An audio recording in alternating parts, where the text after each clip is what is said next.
What do you think is the most important thing to have in life? Love? Yeah, sure. Respect? Why not? Inner peace?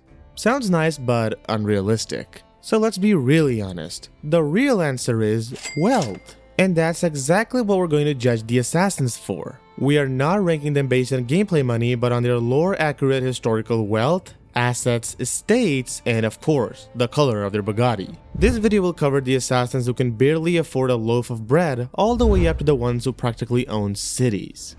Starting from the very poorest, Basim ibn Ishaq is the undisputed king of poverty on this list. They ask you how you are, you just have to say that you're fine when you're not really fine, but you just can't get into it. For him, earning a few thousand dirhams probably felt like winning the lottery. Before joining the Hidden Ones, he was a literal street thief. He had no land, no assets, no inheritance, nothing.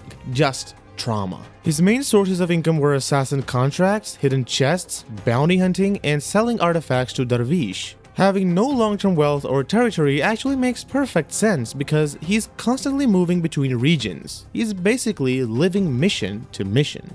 Bayek is a very rich assassin indeed, but only by heart. He's the most wholesome man in the series and a man who does not care about money at all. He's a Magi, the protector of ancient Egypt. He may not earn crazy amounts, but his wages are honest. He safeguards pieces of Eden, discovers ancient treasures, but never keeps them for himself. Bayek has no private lands or assets, but in short, he lives to serve the people, not to chase wealth. His riches aren't gold or luxury, but honor. If we talk about Naoe and Yasuke, their financial situations in the past were very different. Naoe has always been broke, whereas Yasuke was rich, but under Oda's care. After their tragedies, they settled together and literally started building a community from scratch known as the Hideout. Together, they constructed multiple buildings, recruited new people, managed resources, and expanded the settlement. Sure, in-game you cannot make money from it, but realistically speaking, a settlement that developed would absolutely generate legal income, trades, and taxes. So in short, they're not rich, but kind of rich. They're stable and improving.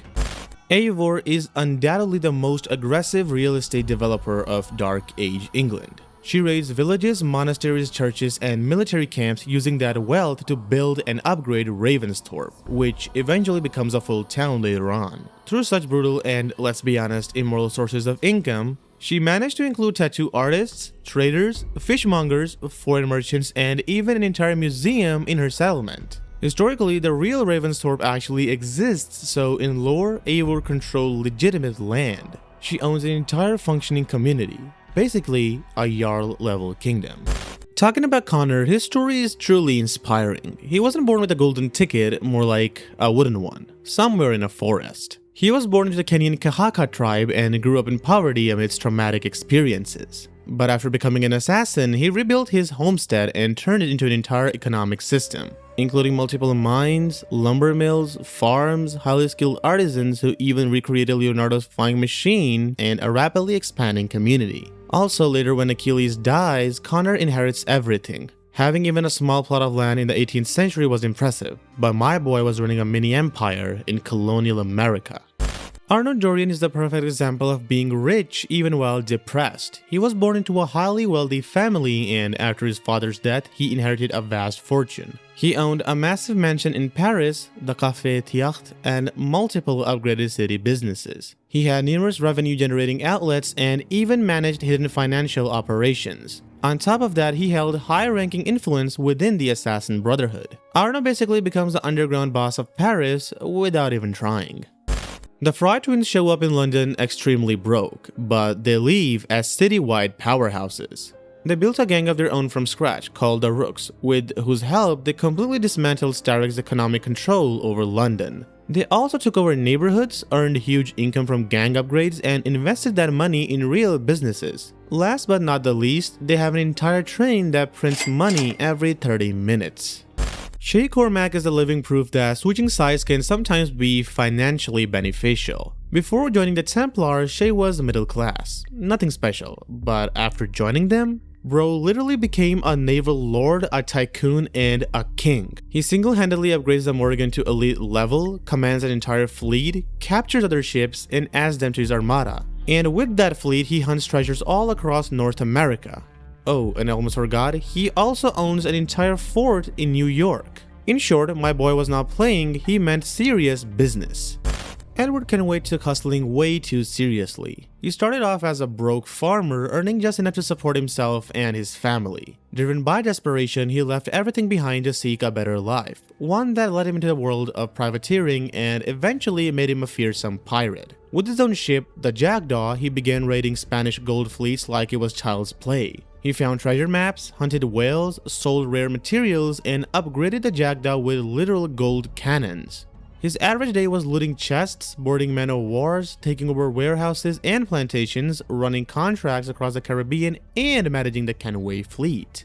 Most importantly, he owned an entire island called the Great Inagua, which had a treasure room bigger than Basim's entire life savings.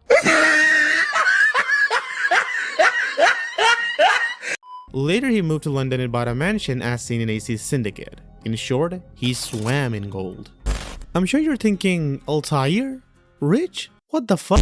Before you start questioning, just hear me out. In his early years, he lived a minimal life, with no regard for money whatsoever. All he did was complete his missions and stay disciplined. But after becoming a mentor, now that's a whole different story. He inherited all of Masyaf, meaning he had full access and authority over the assassin treasury, including global operations, research, armories, and artifacts. He even used the Apple of Eden to create Elon Musk level invention whose value was literally priceless. Altair eventually forged an entire set of exotic Isu material armor and learned to use Isu data disks to store his memories for the future assassins. These artifacts are more valuable and technologically advanced than even the most cutting-edge modern tech. He also built a hidden library containing knowledge of extreme value. He basically had billionaire-level assets, but he never flexed them because he was humble. Now we're coming to the big leagues, and when it comes to riches, how can we forget Cassandra? The mercenary who single-handedly made more money than the Spartan and Athenian armies combined. In Kefalonia, while ending her beef with the Cyclops, she took his eye, which was worth a few thousand drachmi, and that was just the beginning. She used the Peloponnesian War for her own gains. She was so money-hungry that she never picked a side, not even her own birthplace, Sparta. She completed contracts for both sides, earning boatloads of drachmi in return. Along the way, she found relics worth thousands, artifacts worth millions, and even discovered Isu temples. She even found the Isu hen's egg worth 500,000 drachmi alone. But this isn't the end. She later becomes immortal, living long enough to gather even more relics and wealth. In short, Cassandra is multi-era rich. Finally comes the richest assassin in the entire franchise. Me! Ezio!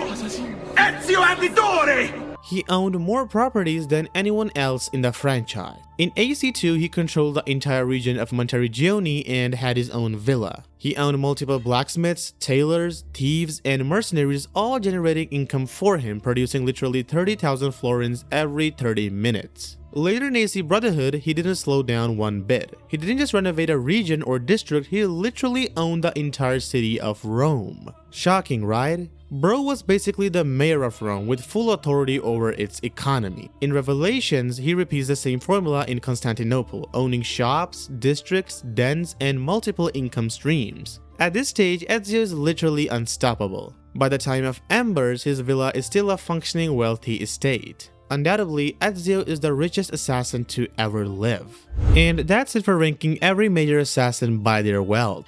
We hope you enjoyed the video, and if you want more content like this one, make sure to hit the subscribe button and don't forget to share your thoughts in the comments. Until then, goodbye.